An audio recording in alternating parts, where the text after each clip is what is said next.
The Vietcong were once the shadow army that terrified America. They fought in the jungles, struck from the darkness, and claimed victory in the war. But triumph didn't last. Soon after, the very nation that they thought they had freed turned its back on them. Stripped of power, many were left in poverty, silenced and forgotten.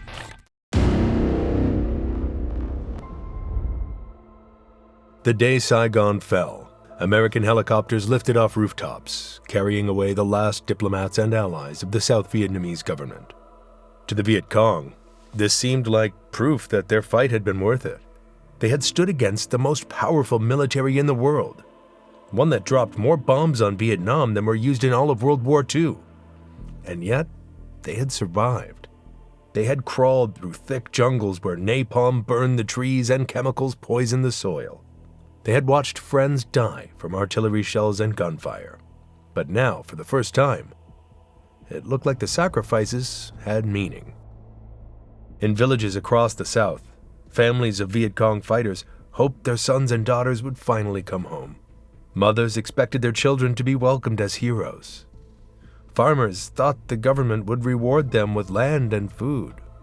For the fighters themselves, victory meant the chance to stop hiding, to stop fearing planes overhead, and to live openly as the soldiers who had beaten America and the South Vietnamese army.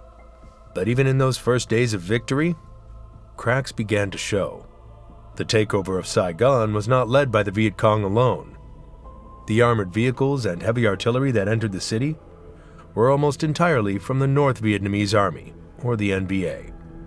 They had the tanks, the organized divisions, and the trained officers. The Viet Cong were there, but they were not in the front. This mattered because it showed who really held the power. In Hanoi, leaders like Le Duan, the powerful general secretary of the Communist Party, and Pham Van Dong, the prime minister, were already preparing to shape Vietnam's future. And in their vision, the Viet Cong were no longer at the center. They were seen as a temporary tool, a way to destabilize the South and drain the Americans. Now that the South had fallen, the leadership in Hanoi wanted to take full control without sharing it. The Viet Cong had dreamed of being honored as equals in the new country, but instead, they began to feel invisible. Their name, the National Liberation Front, which had once carried so much weight, was suddenly less important. Speeches from Hanoi praised the people and the victory of socialism, but there was little mention of the sacrifices of the southern guerrillas. It was as if history was already being rewritten, with the North taking the credit for the triumph. By the summer of 1976, the National Liberation Front was officially dissolved. When the new country was born on July 2, 1976, the old map changed fast. The Provisional Revolutionary Government that had led the South during the war stopped being an independent power. Its offices, its flags, and its leaders were folded into the new national system run from Hanoi. This was not a slow paper change. It happened in months, and it touched towns and villages across the former South. Men who had run local guerrilla units suddenly found their offices closed or filled with northern appointees. Women who had been political organizers saw their teams dissolved. The shift was quick and sharp. For many former Viet Cong, the promises of reward vanished almost overnight. Some senior Southern figures were offered quiet, low-level posts in the new state. Nguyen Hu Tho, once a public face for the National Liberation Front, kept a title, but lost real power. Other named leaders were moved into ceremonial roles, given tasks with little decision-making, and watched by party supervisors from the North. This made clear who the real rulers were. The men and women who had fought in villages and tunnels faced a different fate. After disbanding, large numbers were ordered to hand in weapons and join rebuilding programs. Historians estimate that tens of thousands of former guerrillas were demobilized across southern provinces in 1976 and 77. Many were sent back to rice fields, road crews, or jungle clearing units. The work was hard, food was small, and pay was often token. For fighters used to small bands and local support, going back to a farm or labor camp felt like punishment, not reward. Suspicion followed them. Officials worried that these fighters kept their own loyalties, village ties, and ways of doing things. Labels like "too Southern" were used to explain distrust. Some ex-fighters were screened, monitored, or reassigned to distant posts so they could not regroup. Their families felt the cost. Children found it harder to get steady schooling. Wives who had managed guerrilla supplies were sometimes passed over for state jobs. The slow exclusion was quiet, but real. Soon after that, the new government started sending not only former South Vietnamese officials, but also former Vietcong into re-education camps. When the camps began, the numbers were big. Historians say tens of thousands were sent. Some estimates put the total much higher, into the hundreds of thousands. A few sources even suggest numbers approaching 1 million over time. This was not a small program. It touched whole towns and villages. People were taken from homes and workplaces with little warning. There were camps in the north like Son La and Yen Bai. Many more were hidden in the central highlands and deep forests in the south. Men and women were moved far from their families. Few knew where they were going or how long they would be held. Life in the camps was brutal. Prisoners woke before sunrise and worked until dark. They cut trees, cleared land, built roads, and planted state farms. Food was very small. A bowl of rice a day was common in the worst times. Clean water and medicine were scarce. Disease spread fast. Malaria, lung infections, and stomach diseases were everywhere. Some people died within weeks or months of arriving. How long people stayed changed a lot. Some were gone after months. Many spent 5 or 10 years inside. Others lasted more than a decade before release. Letters home were rare or censored. Families waited without news. Wives and children often had to find work or leave school to survive. When prisoners came home, they were not the same. Many were thin, sick, and weak. Jobs were hard to find. Some lost land or paperwork they needed to get help. Their children faced limits getting into school or good jobs because of their family record. Whole villages felt the loss of teachers, health workers, and leaders who never returned. The North Vietnamese leadership also moved against higher-ranking Vietcong. They did not trust many southern leaders who had run local units and networks during the fight. In towns and villages, known organizers and commanders were quietly watched. Some lost their jobs. Some were moved to places far from home. Others were accused of things like corruption or disloyalty and stripped of power. A few were arrested or sent to the same re-education system that held ordinary fighters. One of them was Huynh Tan Phat, a high-profile southern leader from the war years. He kept a public title after reunification, but his real influence faded.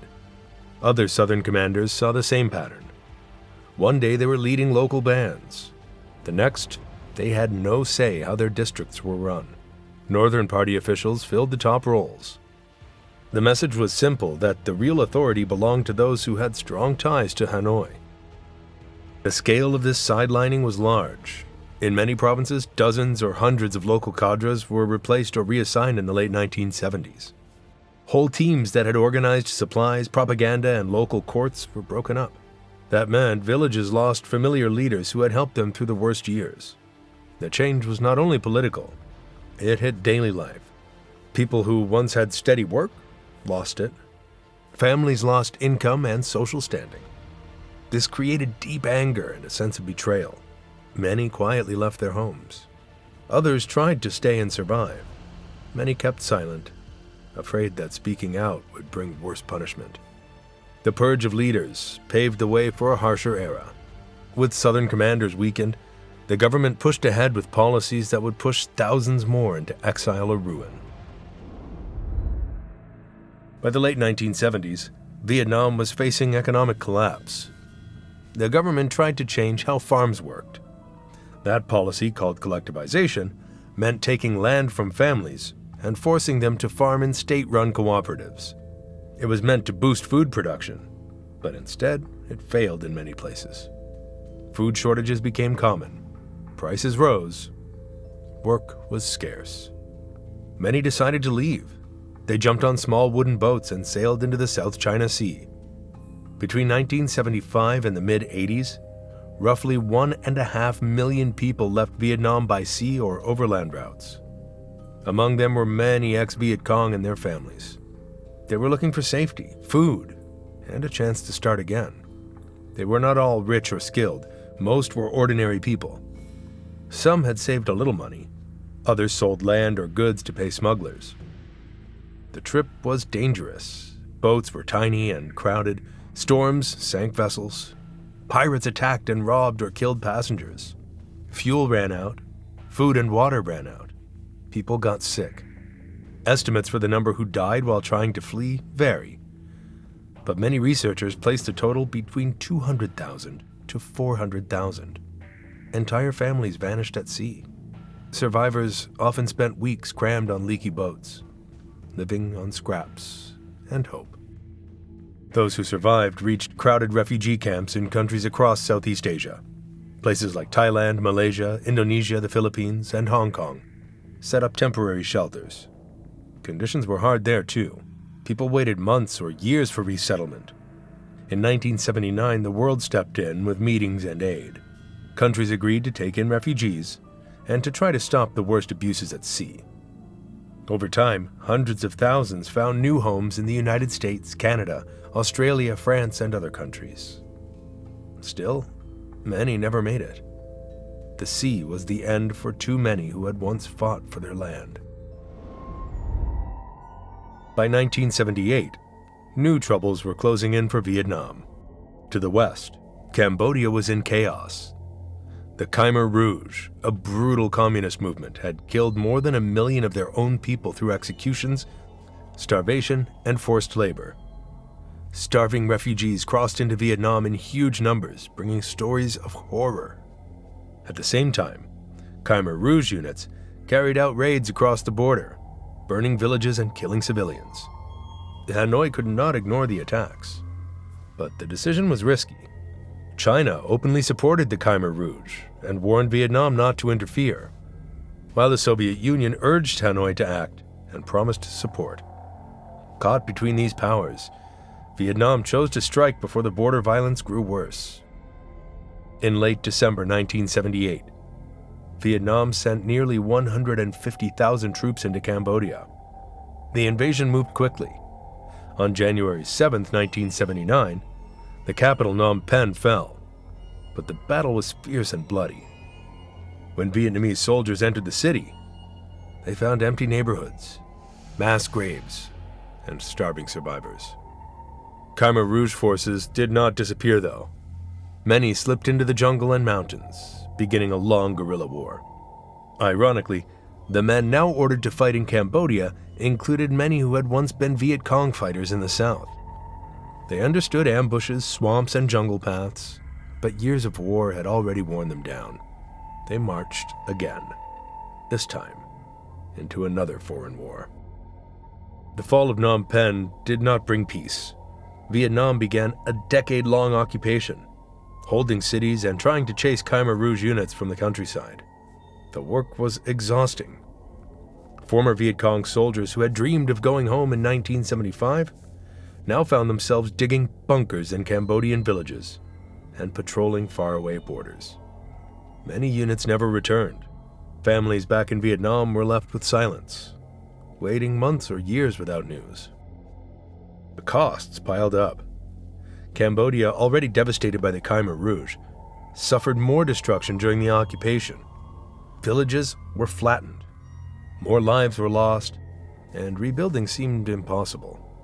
For Vietnam, the war drained money and men. Tens of thousands of young soldiers died, including many who had already survived the brutal years against America. What was meant to be a quick victory dragged into a bloody stalemate. Worse, Vietnam's intervention enraged China. Tensions between China and Vietnam had been growing for years, long before the border fighting began. Vietnam's closeness to the Soviet Union alarmed Beijing. Its move into Cambodia, which toppled the Khmer Rouge government that China supported, was the spark. China decided to punish Vietnam and to show that it would not tolerate Hanoi's growing ties with Moscow. That is when China decided to attack Vietnam. On February 17, 1979, Chinese forces crossed into northern Vietnam. The main fighting lasted about a month. Battles erupted along the border, in mountain towns and river valleys. The assault was fierce and fast. Villages and small towns near the border were burned or damaged. Fighting included heavy artillery, mass infantry moves, and bitter close combat in rough ground. Casualty estimates vary and are disputed, but most historians put the losses on both sides in the tens of thousands. Many Vietnamese soldiers and civilians died or were wounded in a very short time. For former Vietcong and Southern fighters now folded into the National Army, the Chinese invasion was another cruel twist. Men who had fought for years in the South and had been sent to Cambodia were now pushed north again. Exhaustion and poor supplies made the fighting even worse. Some returned home with wounds that never healed. Others never returned at all. Entire communities lost sons and fathers in battles that lasted only 2 weeks. When the Chinese forces withdrew in March, the destruction remained. Fields and homes in border areas were ruined. Trade was cut off for months. The short war burned a hole in Vietnam's already weak economy and added new grief to families who had already lost so much. It also hardened the feeling among many soldiers and ex-fighters that their lives were being used and then forgotten. That sense of betrayal and the strain of constant war pushed the government to tighten control at home. And in that grip, one group was watched more closely than anyone else: the former Vietcong and those tied to the South. At first it was subtle: records checked, families labeled, jobs restricted. But soon it became a system. Anyone linked to the South carried a stain called bad background. That stain did not fade. It followed families for years, shutting them out of schools, blocking them from government jobs, and denying them the chance to rise. For many, loyalty was never enough. History had marked them. The wounds weren't just social. They were economic. Vietnam in the 1980s was starving for resources, yet connections to the party often decided who got steady pay and who did not. Teaching posts, civil service jobs, and management roles were reserved for the trusted. Many ex-fighters were pushed into field labor, odd jobs, or clearing land for the state. For them, survival meant selling possessions, moving far from home, or risking escape from the country altogether. Everyday life came with surveillance. Local police and party officials kept files, tracked visits, and demanded reports. Returning refugees, or those who had lived abroad, were questioned endlessly. And in that climate, people grew cautious. Conversations stopped. Meetings dissolved. In 1986, reforms promised change. Some prisoners walked free. Some controls eased. But suspicion doesn't vanish with a signature. Old records stayed. Old attitudes lingered. Families still lived under the weight of past labels well into the 1990s. What they lost could never be returned. For many, service to the revolution ended not in honor, but in silence. By the 1990s, Vietnam's markets began to open. Trade grew, investments came, and cities bustled with new life. But not everyone shared in that recovery. For many former Vietcong, life only sank further. Old wounds and years of neglect caught up with them.